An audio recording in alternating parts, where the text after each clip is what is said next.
Et tout à l'heure dans les titres, découvrons maintenant le langage des bottes en caoutchouc. Il fut inventé par les esclaves dans les mines d'or d'Afrique du Sud au siècle dernier. C'était le seul moyen pour eux de communiquer car les mineurs n'avaient pas le droit de parler.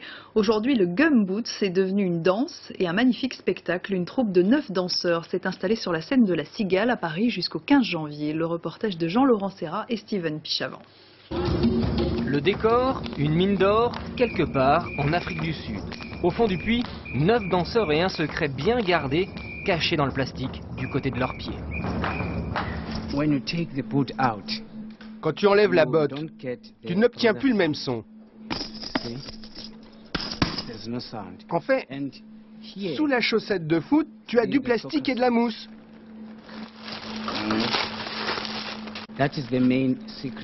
Et c'est ça le secret. On arrive à produire un son sourd, original, et c'est ça le son de la botte.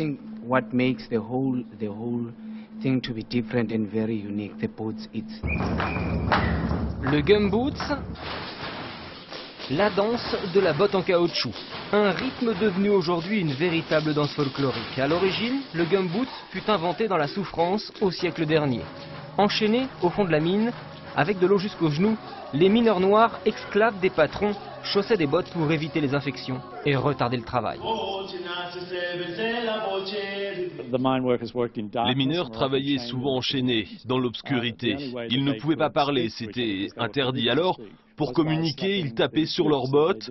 C'était une sorte de morse, un code, qui leur permettait de dire « je suis ici, je suis encore en vie », ce genre de choses.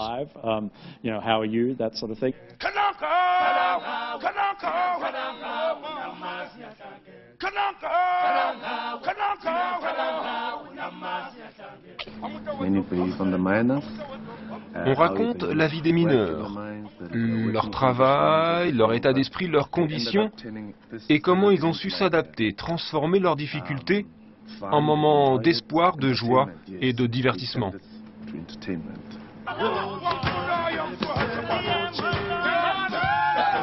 Un code transformé au fil des ans en rythme mélodique, puis en chorégraphie. Gumboots, c'est un retour sur la ségrégation, l'exploitation humaine, une histoire lourde de sueur et de poussière, un véritable témoignage sur la force de ces mineurs noirs sud-africains, capables de joie et d'espoir, malgré la souffrance.